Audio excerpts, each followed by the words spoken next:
Legal Tech for Africa.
The prestige, the goal of the Chevening scholarship is next to none, right? It's a world-class scholarship. For me, it's more than a scholarship. It's endless opportunities. A lot of cultures, a lot of different people from all across the world. I am learning here so much, like from different people. It's a diversity of cultures. Being able to network with such a powerful workforce of worldwide leaders. You know, there are people that are from all walks of life, so it's nice to learn from them, grow. Chevening means leadership. Chevening means impact. We know that Chevening is not only talking about academia, it's talking about the future leaders. So every time I meet fellow Cheveners, there's just this one thing in common. There's the passion, there's the grit and dedication to give back to their countries and their communities. Chevening has been the greatest or the best opportunity that I've ever had in my life. One of the best experience in the world. One of most powerful achievements in my life, yes.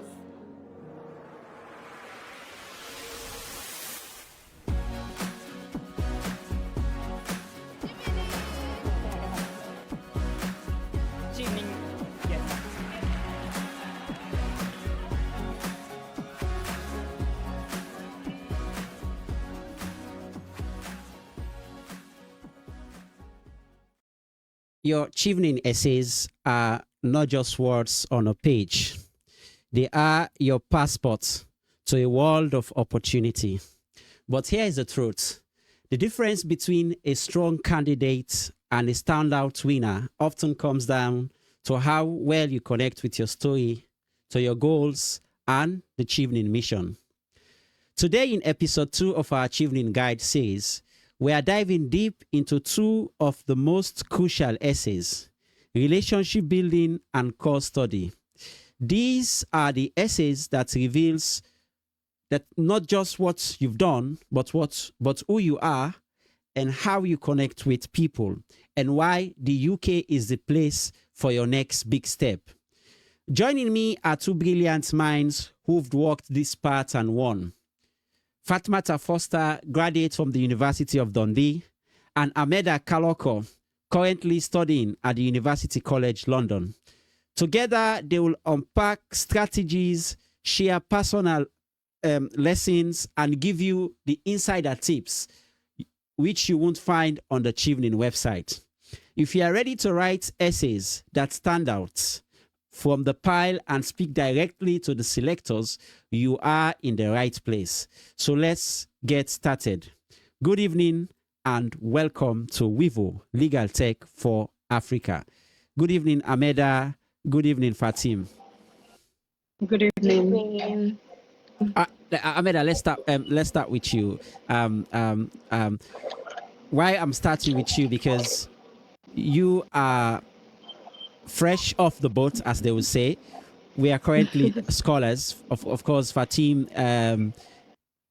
is graduated last year and as well fresh. But why I'm starting with you is because there has been a lot of changes as people perceived it. We've had a lot of structural changes within the system, within the essays.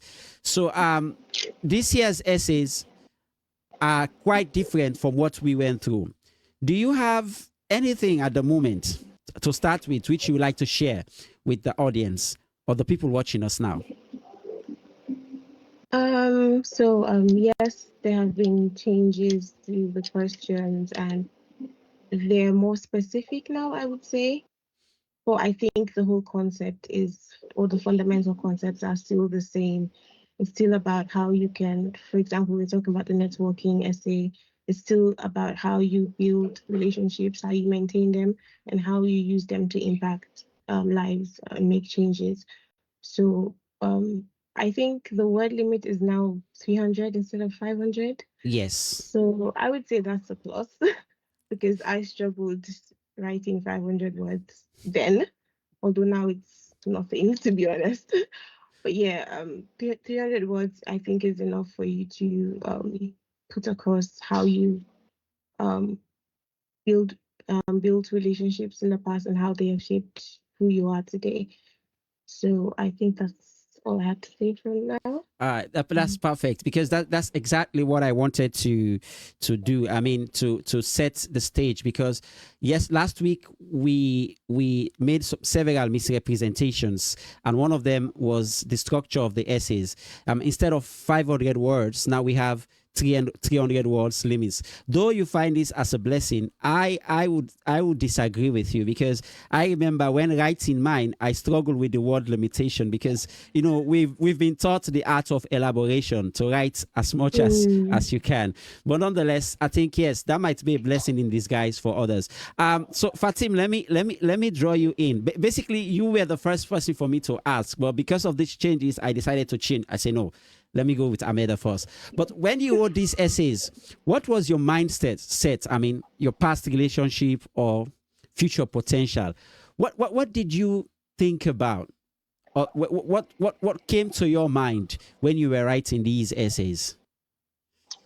Um, I think before I wrote my Chevening essay, especially the one on networking, my view on networking and relationship building, what I thought was required of me was, networking in a professional setting, but also networking with people kind of above me on the career ladder, or people who have traveled the journey which I want to follow. That's how I looked at networking, and that's what I wrote about in my essay, right? So I focused quite a bit on the professional networking, and networking with mentors, people who helped me, even writing the helping me review my essays, helping me through the shifting application process. So, but when I went through the process and I now went to the UK and did a whole year studying for my master's under the Chevening scholarship, my mindset on networking has definitely changed.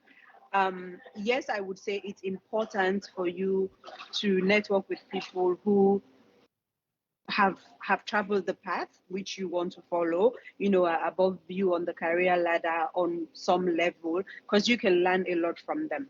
But what I have also realized is peer mentoring and peer networking is very, very important, because these are the people who you will travel the journey with, especially people in your field.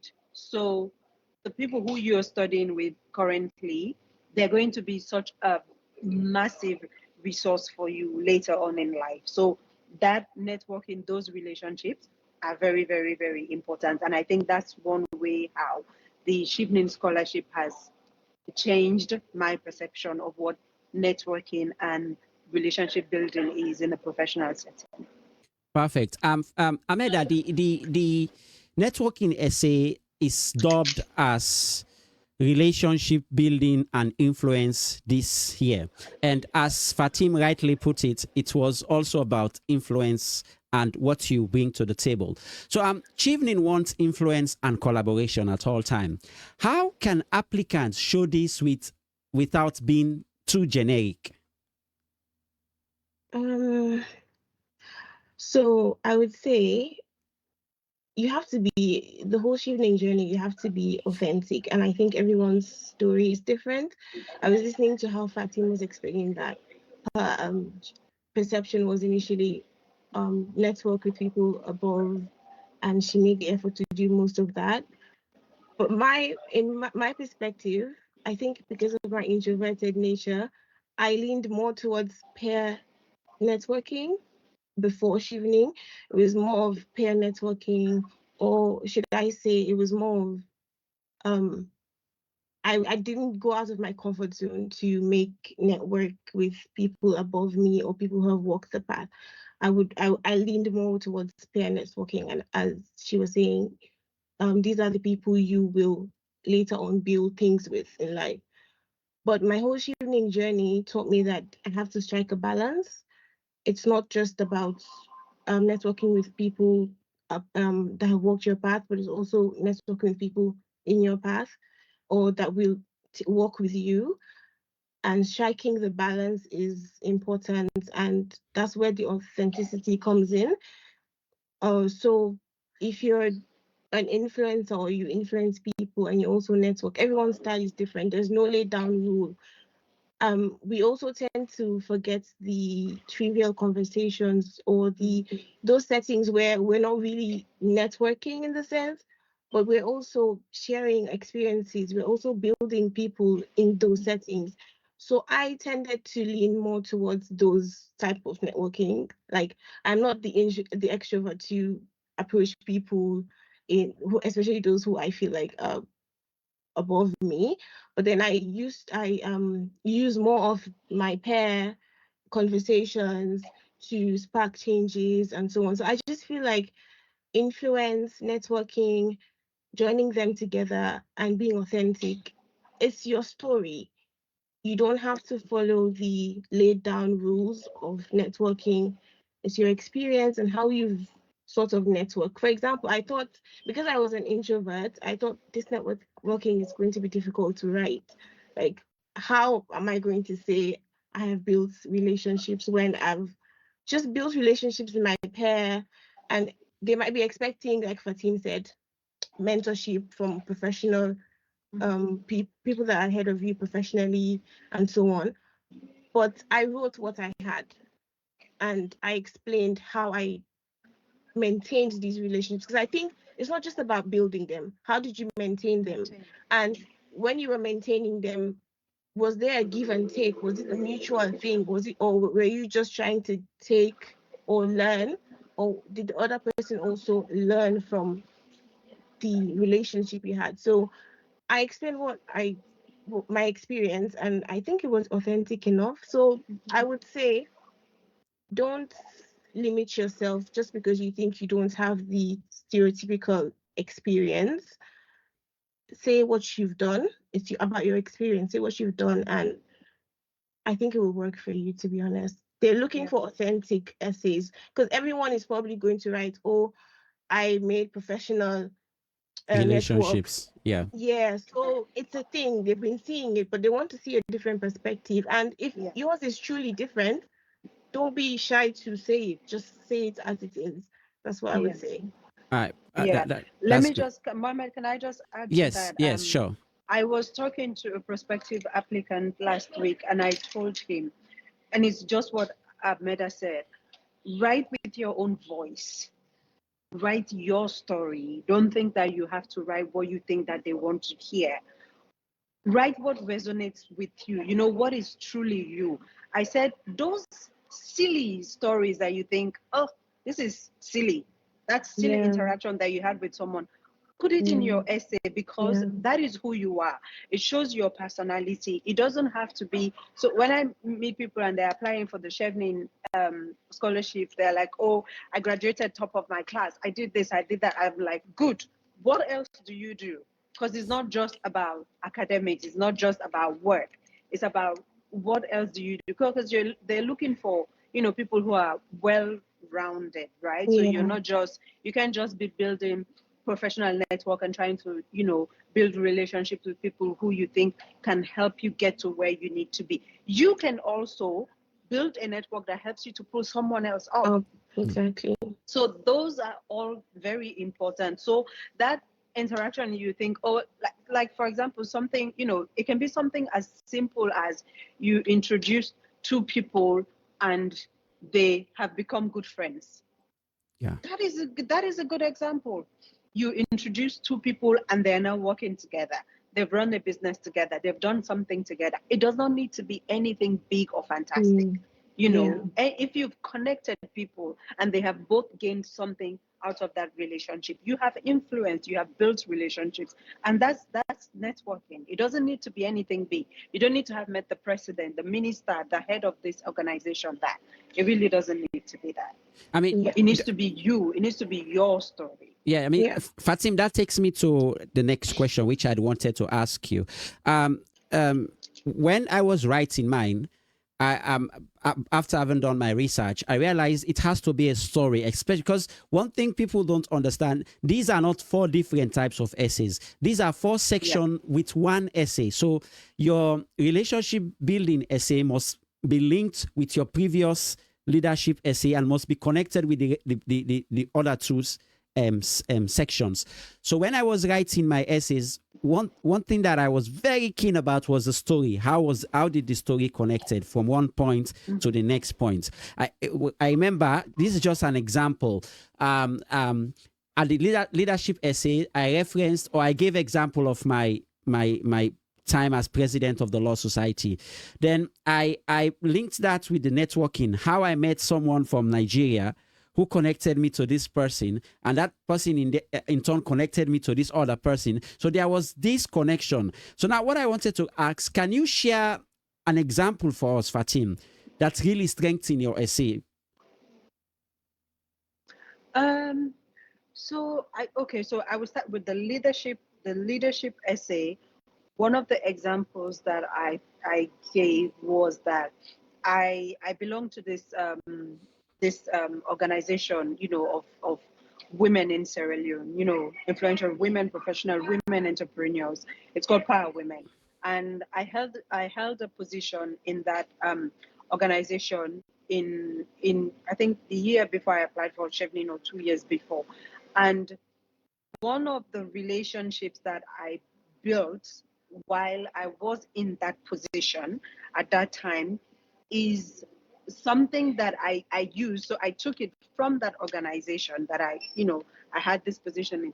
And when I was leading another organization or another initiative, and that I needed to raise funds for, I used that relationship which I had built in that previous organization, something which I put in my leadership essay, and I brought that over to my networking essay. So when I was in that position in this organization, because I was doing X, Y, and Z, I was able to be in touch and in contact with this person. And so in my networking essay, when I now needed to do X, Y, and Z, a different initiative for a different organization, I reached back to that relationship which I had built, and I was able to benefit. Not me personally, I was able to benefit the organization. I was able to benefit the initiative that I was doing. I was able to raise more funds because I tapped back. So I tapped back into my leadership essay. And so basically I was like, you remember what I said in my leadership essay? I was X, Y, and Z. So now when I came over to this other side and I needed to do X, Y, and Z, I pulled from that relationship. I pulled from that network that I had established. And so I was able to get this result. So that's how you can connect one essay to the other. Because as you said, it is a story.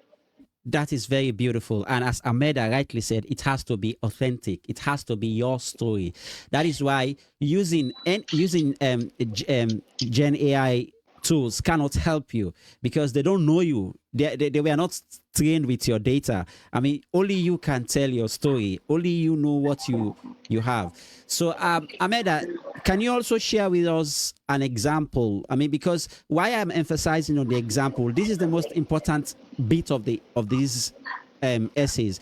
You have to give examples. Even if you go to the Chevening website now, it's pointed out there that do so by using examples. Can you share with us an example? So for the leadership essay, it's the networking essay. Networking essay. Yes. So for the networking essay, again, I didn't think I had a good footing because, as I said, my relationships were mostly peer-based and not outrightly networking. But what I did was, for all my essays, I sort of went back in time. As you said, it's a story. I started from back when I could conceptualize all these things. So I started back with undergrad and how I met someone who, just during the orientation, they came and they shared their experience like we're sort of doing now. And I reached out to her and I was like, oh, I liked how you explained about your experience. And obviously I'm younger, but we're still like peers in a way because we're still in the same shoes, I think a year ahead. Yeah. So I reached out and then she started sort of mentoring me one step.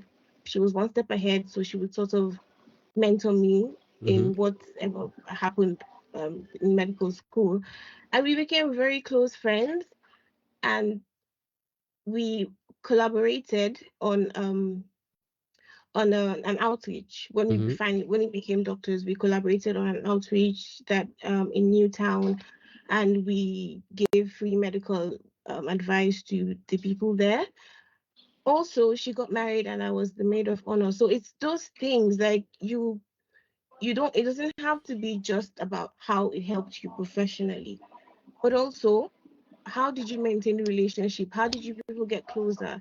I became her maid of honor, and that's something you could add. I mean, it's something people might not think fits these type of essays, but it's your story, and if it happened, explain how it led to that. So that's one example I would say. Plus, also, I didn't say that in my essay, obviously, because this is happening now. But I'm just thinking about how time and chance were in the same cohort, and we've built a relationship, not even intentionally, but we have.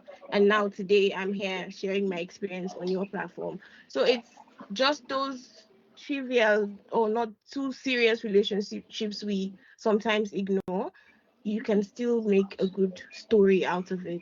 It's about the story. If you keep just saying professional, it's clear that they want professionally or academically strong people, but it's also clear that they want someone that people can relate to, someone that people can be influenced by. And you cannot influence people just by networking with people above you. You have to also give and take. It's that mutual thing that sets the whole scene. Perfect. Fatim, one important thing I would like us to throw light on is also about maintaining this relationship, and that must be demonstrated in the examples. I mean, I met this person, we know each other. How have you maintained that relationship? Which, for me, in my example, I used that we have constant communication on a weekly basis via WhatsApp and this and that, and then we met once or twice a year, something like that. Yeah. What were your examples, Fatim? How did you touch on that? For that specific bit of the essay about maintaining the relationship, so I used a relationship which I had built with someone who I would refer to as a mentor, and someone who actually inspired me to take the path which I took, to study what I actually studied, not by having any close relationship. I would say we didn't really have a close relationship, but she's someone I follow online on all platforms. I saw her journey, and in it I recognized the path I wanted to take.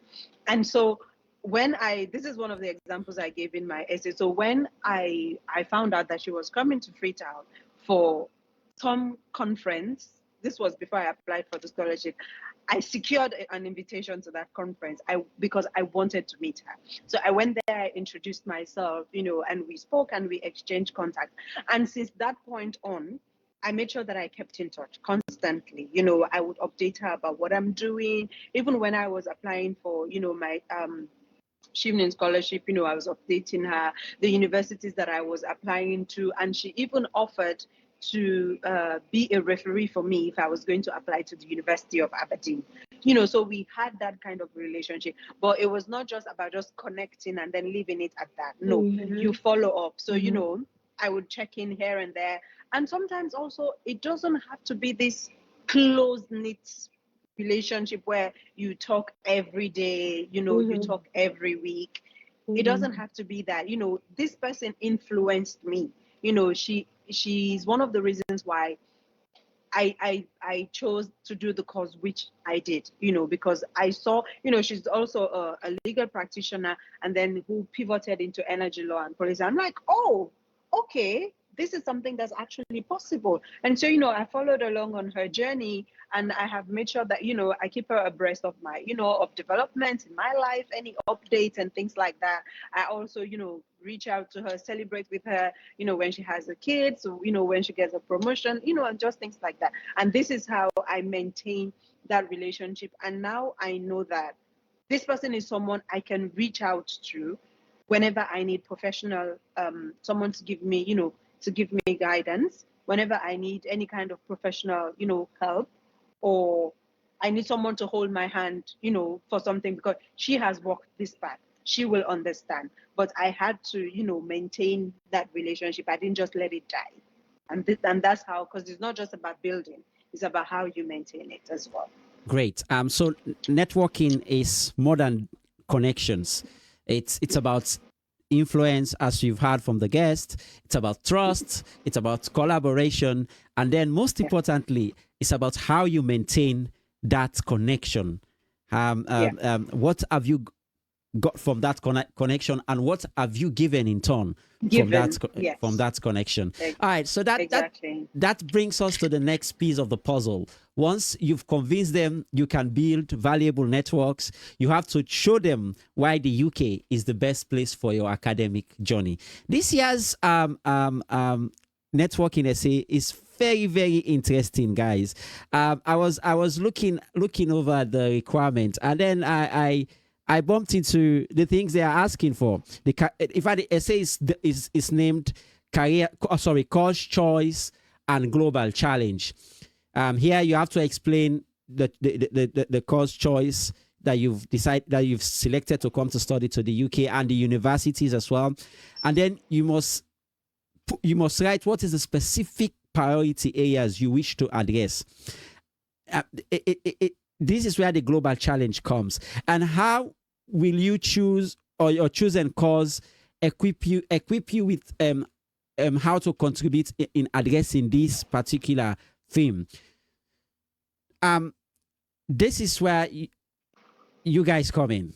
How would you tackle something like this? Ours was a bit different. Ours, we did write about studying in the UK. So we wrote about the universities, the cities, and then it was not only academic. We also, I remember in my essays, in one of the universities I chose was in Newcastle. I said I would have the time to go to the St. James's Park and see the Magpies take on Arsenal, my team.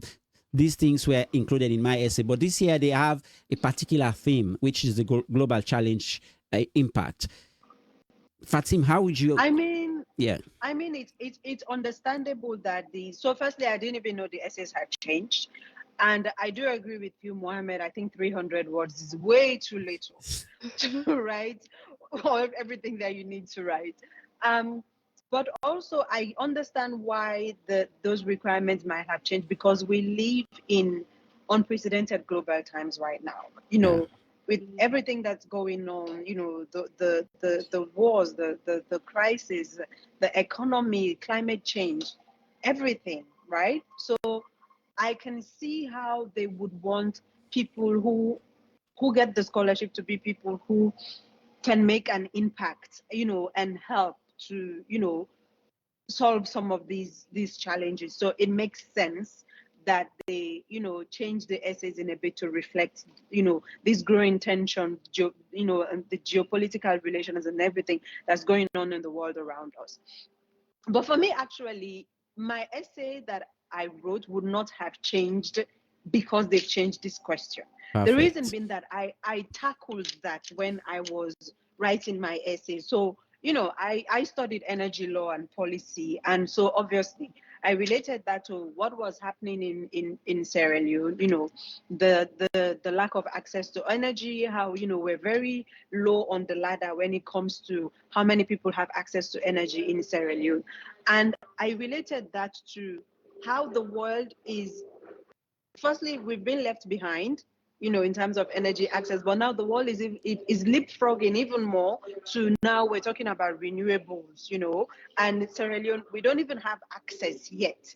And now you want us to have access to renewable energy, so I sort of linked my essay to, global challenge, and also because Sierra Leone is one of the countries that is most vulnerable to climate change. So, I linked what I am doing, why I want to do it, to all of these reasons. So for me, really, my essay would not have changed because the question has changed, because I already linked what I'm doing to what's going on, not just nationally in my country, and that being the reason why I wanted to study this course, but also because what was happening in my country is being affected by what's happening globally. Climate change, we need to fight climate change. So everybody has to find a way to cut their emissions. And so that means that not only is Sierra Leone, do we have to provide energy access, now we have to provide sustainable energy access. And so how can we do that? Are we in a position to do that? And so, I said, this is why I want to study this, so that I can get this knowledge, and then I can come back and give back to my country, in the ways in which I can, with the knowledge that I have gotten from my master's. Ahmeda, how did you connect your chosen universities and courses to your career vision? So I think, to be honest, I think the essays now have just highlighted the important points they want to see, but I think it was sort of an unspoken rule in a way. So for me, I chose mental health, right? And it was at a time where there was peak drug issue in the country. I mean, there still is, but we have drug abuse issues in the country, and we have little or no manpower for that. Not the infrastructure, not the personnel. So it was a need in my country, and I saw the need to fill in the gap. So I used the fact that there's like a 98% treatment gap for mental health problems in Sierra Leone, not even going to compare it with the rest of the world. There's a global mental health problem going on. So I used the problem in Sierra Leone and linked that to global problem, but also said that globally, if we don't tackle this in Sierra Leone, it's going to affect the global picture of mental health generally. So I made sure that was very evident in my essay, and my cause was also chosen based off of that. And UCL gave me the perfect balance I was looking for. You were supposed to come to Edinburgh. You were supposed to come to Edinburgh, and you disappointed us. Yes, but that's because I was looking for more integrated knowledge. So as from a medical background, mostly when we go into research, it's either you go into research fully and then you sort of don't have the clinical lens.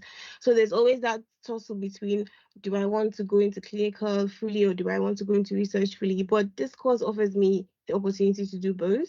So it's clinical mental health sciences. So there's the clinical aspect and there's the research aspect. And that was just perfect for me at that time.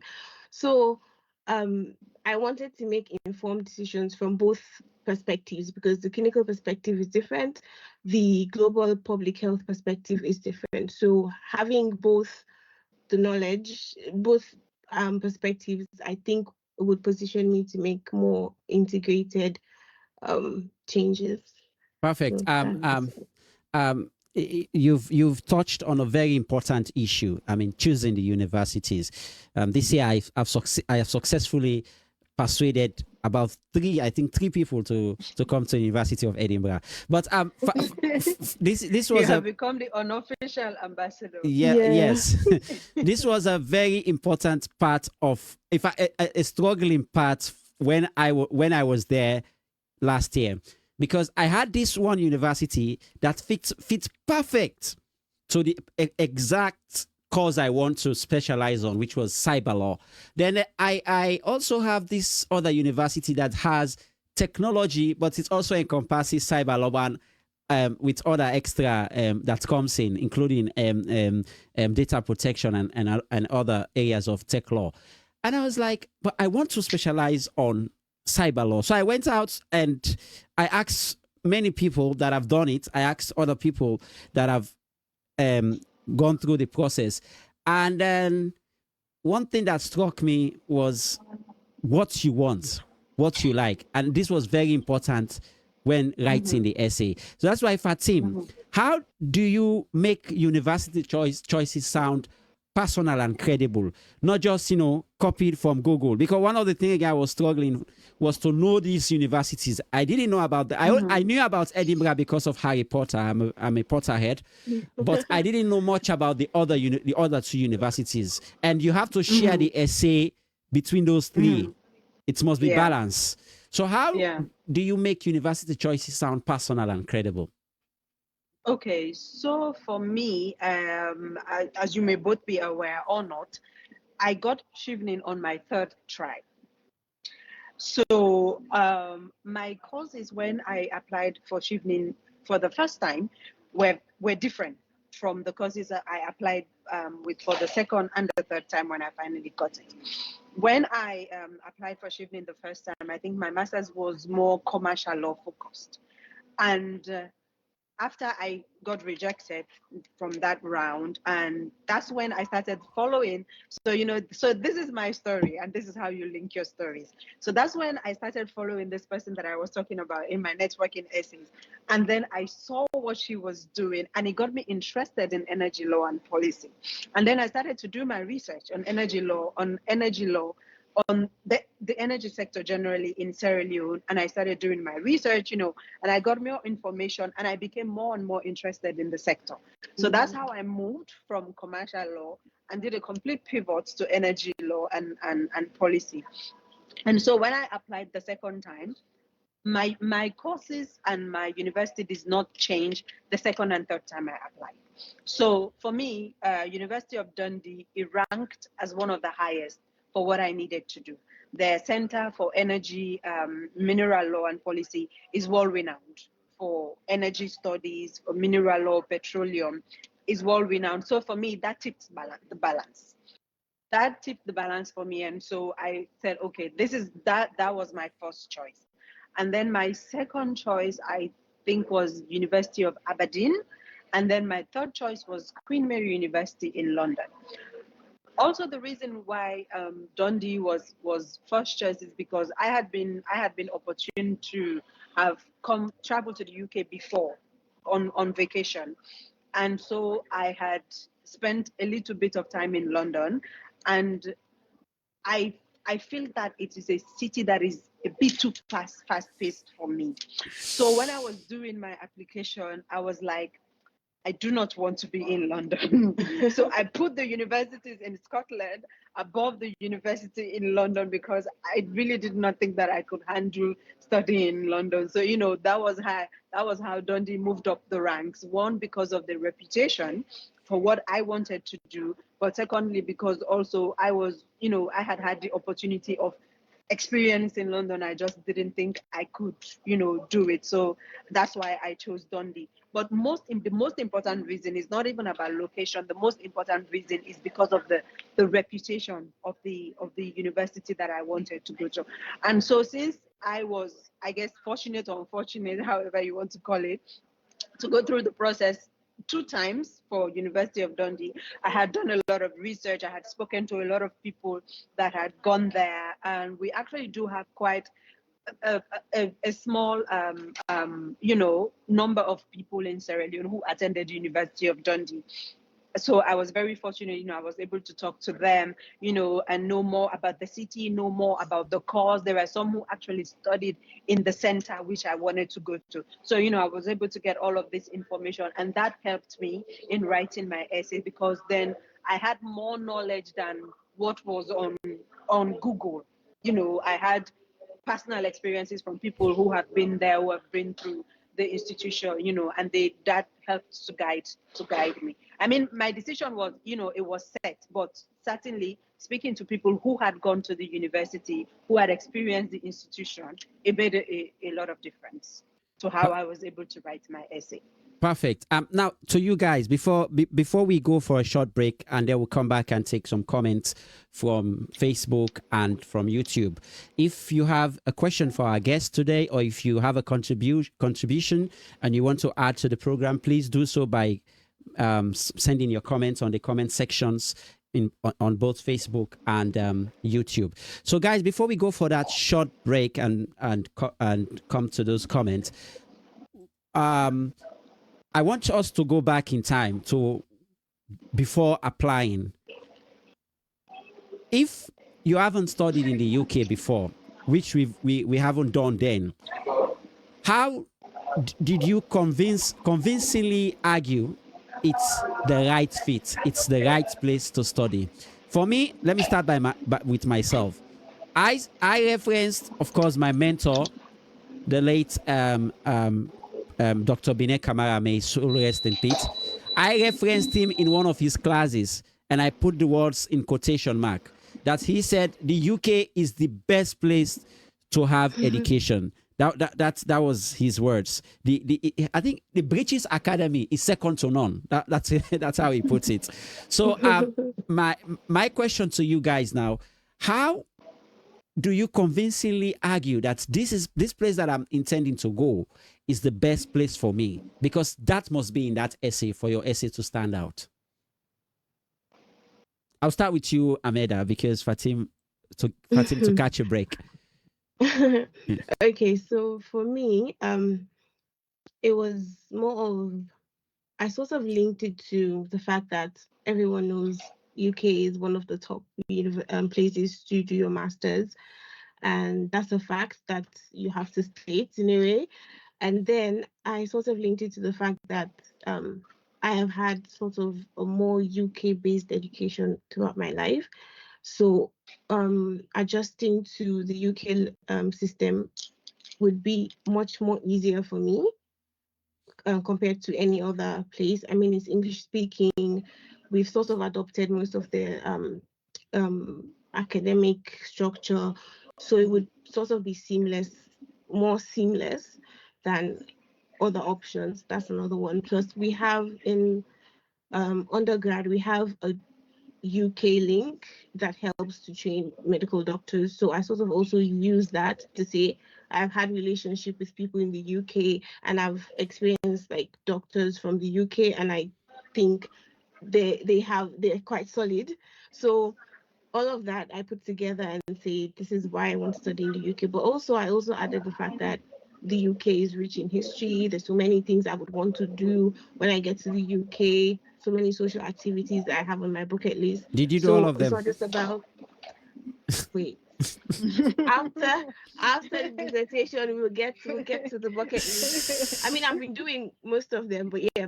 So there's so many things that I would want to explore in the UK. So it's not just about academics. I also brought in the social aspect, and I think all of that just makes it a whole authentic, because everyone has what you don't have to just base it on, oh, I just want to go learn and come back.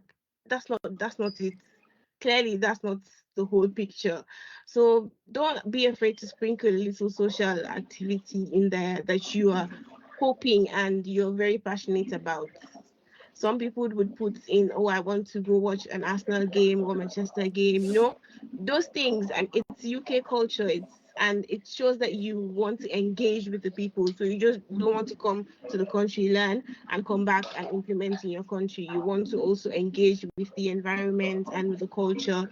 So I think that's also an important aspect not to leave out in the essays. Being plan on adapting culturally and socially. Yeah. No, I don't really have anything to add. She has said it all. She really has, everything she said is correct. The link between the UK and Sierra Leone, and, also what you want to experience in the UK, and how it is easier for us to, adapt here because we're sort of, adopted some of their system. She said it all. I really don't have anything to add. I would just like to add or emphasize on the point that she made, that don't just make it about academics. Definitely put, the social aspects in there as well. That's also very important. Of course, I added Harry Potter. I said, knowing that Edinburgh is a bad place, I want to go see where this fantasy came from and all that. And indeed, I did live the Harry Potter dream. So, viewers, yeah, we will come. we'll catch a break and perhaps sip water or two, and then we'll come back. And when we come back, we'll then go to the comments. There are a few comments from Facebook. We've got none for now from YouTube, and we'll address all of them. So stay tuned. Don't go changing the dial. We'll be back soon. Welcome back, viewers. If you are just tuning in, this is your platform, Vivo Legal Tech for Africa, coming to you live from Facebook and from our YouTube channel. Today we are addressing the relationship building and influence essay together with your chosen course and studying in the UK essay. Together, I have with me Fatim Forster, who has apologized that she will not be seeing her again for the end of till the end of the session because she's running out of battery. And then we have Ahmeda Kella-Kalokoh from the University College of London. Guys, we'll just take a few comments because we're running out of time. Let me start with the first one. The first one is from Ia Nyandemo. She said, She said, you guys are doing an amazing job. I want to know if it is possible for one to apply for the scholarship without having a first leadership experience, albeit you have a good leadership essays. Yes. I want to, if it's possible for one to apply for the scholarship without having a first leadership experience, albeit you have a good leadership essay, or otherwise, is the scheme limited only to someone with leadership experience? What if you have a good essay about leadership, but you have never earned that particular experience? I'll start with you, Fatim. I think it depends on what's your definition of leadership, right? Yes. Leadership does not mean you are top. You are the first. You are the boss. Yes. You can be a cleaner, and it's so. I'm not sure if the essay has changed now. But when I did my Chevening scholarship, the essay was called Leadership and Influence. I'm not sure if that has changed. So it's not just about you leading, but it's also about you being able to influence change. So what you don't consider leadership, it might just be, don't limit yourself. Don't say, because I haven't been president, I haven't been boss, I haven't been CEO, it means that I haven't led. Have you, when there has been an issue, have you taken the initiative to solve the problem? Have you said, okay, I volunteer, I would try and find a solution to this thing. I think I can do this. How about, or have you even made suggestions when there are issues to say, I think I can do this and this, or how about maybe we try it this way, and did it work? Was there a good result? That is leadership. You don't have to have been the boss of anything. You don't have to have been elected. Some people opportune to have had the opportunity of leading because of one, their age. Secondly, because they probably have more work experience than you, and so they have had more opportunities to be in a leadership position. But you can be you can lead from the back. You can lead from the bottom. You don't have to be at the top. Have you been able to make any change? Have you been able to change someone's mind? Have you volunteered to fix a problem, even if it was not your job to fix that problem? Have you volunteered to say, hey, I can do this? Or have you even made a suggestion that has, given the sort of results that, has taken care of the issue? So don't limit yourself. Don't say, oh, because I haven't led, I have not been boss, I haven't been president, I haven't been this, I've not been team lead. It means that you do not have a leadership. You can have a leadership experience in your home. My example, the first example of leadership I gave in my Chevening essay is the fact that I am the first daughter in an African home. And everybody knows what that means. So I was a leader before I even knew what the word meant. Perfect. And Yeah. I happen to That's come from a exactly family. Yes, that's I exactly what I happened to did come too. from a family where my mom was illiterate. She wasn't literate. So guess who had the responsibility of ensuring that my younger siblings were studying, they were doing what they were supposed to do, they've gone through schools, and my younger brother is now a graduate. That Yeah. is leadership. So I And was a leader influence. before I even knew what it meant. So that's leadership and influence. So do not limit yourself to say, oh, I haven't had a leadership experience. No, you can All right. lead from the back. You can influence from the bottom up. So Perfect. just to add to that, that's Yes. exactly what I wanted to say. So again, it takes it's a story. As I said, with every essay, I went back, right? And I made a list in how have you been a leader or how have you influenced? I made a list of all the times I felt like I was in that position to lead or to influence. And it started right from being the eldest daughter, being the first daughter in an African home, as Fati was Mina saying. Lastina, That oh, Mina Lastina. yes, now we menuna. So so it's a responsibility you assume even without knowing it. And it's one that actually puts you in sort of a leadership position. You always feel like you have people that you have to influence, or you have to behave a certain way, you have to set the standards, you have to learn how to resolve conflicts within your siblings because you're the eldest. So all those things, they might seem like, oh, it's that's not leadership, but it is.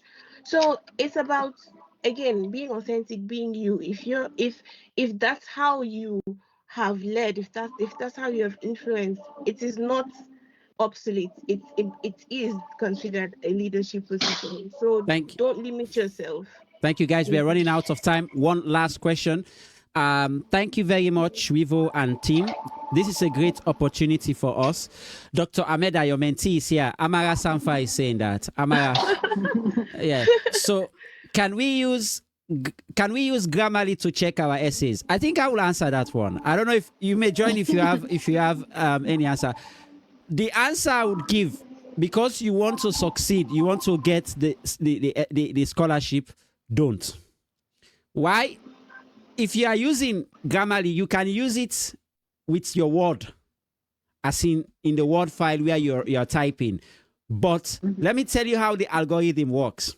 It traces all your copy links where you took the links from. And then if you are using Grammarly, Grammarly has an AI inbuilt in it. If it suggests for you for the word to be rephrased, for you to make it better, then if there is an AI detector, it will detect its AI. And then if it's AI, of course, the system will flag it AI. Obviously, your essay will be disregarded, will be thrown to the bin. So to be on the safer side, I would advise not to use it. We are currently in the UK. Of course, we all have these universities that ask, that has AI detectors when we submit our essays and all. So there are people using it, but they have a way of beating the system. And how they do it is it's very long. They will also have to get these humanizers tools. But to save you all of that, I mean, you can give people to review your essays. Those people are human beings. They are not artificial intelligence. Give them to review your essays. But I will advise strongly, be careful when using Grammarly, because it has an AI enhancer in the tool. And once it has an AI enhancer in the tool, the detector will detect it as AI. And if it does, then you are in big trouble. So that would be my advice. I don't know if you guys have any other thing else to add to this. Anyone? No, I do agree with you. Even for me, for work right now, I use Grammarly within my Word document. So I don't use Perfect. it by itself. I use it within my Word document, to correct my language, help me to correct my grammar, proofread and things like that. But I don't use it by, by itself. And because, as you said, sometimes, yes, AI is good. It helps to, it Enhance the helps reproduction. Yes. Yeah. enhance, yes. But with Chevening, you have to be careful. You have to sound like you. Authentic. Yes. Yes, you have to sound, it has to be your voice. You have to sound like you. And so you have to, really be careful how you use these tools. Yeah. I mean, the point we are making is AI has categories, and one of the categories that academic considered as academic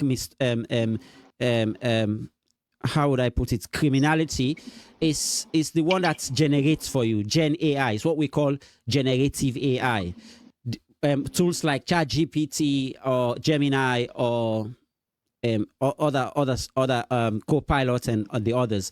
Those are Gen AI. If you use those, of course, it will flag AI or generated words which are not yours. But Grammarly has that in its grammar check as well. It also generates words for you which will be detected. So ensure you use the right tool and be careful when using it. And the best bit will be try not to use it. Go to Furabe College. There is Dr. Mamadou Tawede is there. He will review your English. That man sabi English pass all the artificial intelligence that I know about. Just talk to him. He will review your English for you. I gave it to my very good friend Echo Williams, who is also a Chevening alumni, who is super great with English language, and he reviewed all my essays and dot my I's, cross my T's for me. I didn't, by then I was not too exposed to AI. If it were now, I would have known how to, balance the system.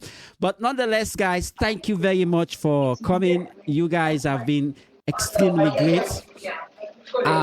So 2 essays, 1 mission to show Chevening who you are, how you connect, and why your journey belongs to in the UK.